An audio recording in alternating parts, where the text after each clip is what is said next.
అందరికీ నమస్కారం. Welcome to news local. రాష్ట్రంలో విద్వేషాలు సృష్టించేందుకు వైకాపా నాయకుడు అంబటి రాంబాబు ముఖ్యమంత్రి చంద్రబాబుపై అనుచిత వ్యాఖ్యలు చేశారని రాష్ట్ర అంచనాల కమిటీ చైర్మన్ ఎమ్మెల్యే వేగుల జోగేశ్వరరావు పేర్కొన్నారు. ఇటువంటి ఘటనలు పునరావృతం కాకుండా సంస్కారహీనంగా ప్రవర్తించిన అంబటిపై కఠిన చర్యలు తీసుకోవాలని మండపేట టౌన్ పోలీస్ స్టేషన్లో ఆదివారం కూటమి నాయకులతో కలిసి ఆయన సీఐ దరం సురేష్ కు ఫిర్యాదు చేశారు. ఈ సందర్భంగా ఎమ్మెల్యే వేగుళ్ల మాట్లాడుతూ ముఖ్యమంత్రి చంద్రబాబు నాయుడు ఆయన మాతృమూర్తి పై అసభ్య పదజాలంతో దూషించటం వెనుక సమాజంలో విద్వేషాలు రెచ్చగొట్టే విధంగా ఉన్నాయన్నారు.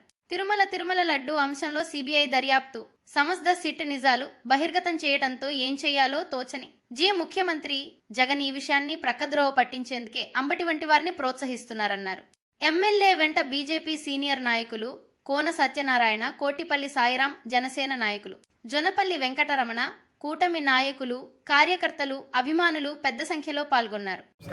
నిన్నటి రోజున వైఎస్ఆర్ పార్టీ నాయకులు, మాజీ మంత్రివర్యులు శ్రీ అంబటి రాంబాబు గారు ఈ నాగరిక ప్రపంచంలో నివసించడానికి కూడా అర్హులైనటువంటి వ్యక్తిగా ఒక తప్పుడు మాటల్ని మరి మన గౌరవ ముఖ్యమంత్రి శ్రీ నారా చంద్రబాబు గారిని మీద ఆయన దోషం చేశారంటే చాలా దారుణం. మరి ఒక మాజీ మంత్రిగా, ఒక వయసు వచ్చిన ఒక వ్యక్తిగా రాంబాబు గారు మీరు మాట్లాడిన మాటల్లో చాలా దారుణం. నిజంగా మీ భార్య, మీ కూతురు కూడా దీన్ని అంగీకరిస్తారా అని చెప్పి నేను వారిని సూటిగానే ప్రశ్నిస్తా ఉన్నాను. అసెంబ్లీలో మనం కలిసి 5 సంవత్సరాలు ఉన్నాం. నా పక్క బెంచి మీరు కూర్చుని ఉండేవారు. మరి ఇటువంటి సంస్కారం మీ ముఖ్యమంత్రి గారు చూసి మీకు మళ్ళీ వచ్చిందా అని చెప్పి నేను ప్రశ్నిస్తా ఉన్నాను. ఎంచేతనంటే ఈవేళ ఈ తిరుపతి లడ్డూ మీద మీరు చేసినటువంటి అక్రమం సుప్రీంకోర్టు సిట్టు వారు మరి కోర్టు దాఖలు చేస్తే దానిపైన ఒక తప్పుడు భాషలో మీ సొంత పత్రికల్లో, సొంత ఛానల్లో తప్పుడుగా వెళ్తూ మరి ఈ రోజున నలుగురిలోకి తెలుస్తుందనే ఒక బాధతో ప్రజలందరినీ కూడా డైవర్షన్ చేయాలి, హిందువుల యొక్క మనోభావాలు దెబ్బతిన్నాయి కాబట్టి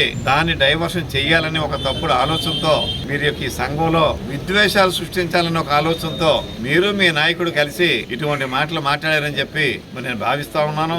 ఏది ఏమైనా ఇటువంటి వ్యక్తుల మీద కఠినంగా శిక్షించకపోతే ఇదే మళ్ళా పునరావృతం అవుతుందని చెప్పి ఇవాళ మేము మండపేట పోలీస్ స్టేషన్ లో జనసేన, బీజేపీ మా కూటమి నాయకులందరితో కలిసి ఇక్కడికి వచ్చి ఇవాళ మండపేట పోలీస్ స్టేషన్ లో శ్రీ అంబటి రాంబాబు గారిని ఈ యొక్క వ్యక్తిగత దోషం చేసినటువంటి శ్రీ అంబటి రాంబాబు గారిని కఠినంగా శిక్షించాలని చెప్పి పోలీస్ స్టేషన్ లో కంప్లైంట్ ఇవ్వడం జరిగింది. మరి దీన్ని చట్ట ప్రకారంగా ఖచ్చితంగా దీని మీద సివియర్ యాక్షన్ తీసుకోవాలని చెప్పి కూడా మేము డిమాండ్ చేస్తూ అందరికీ నమస్కారం.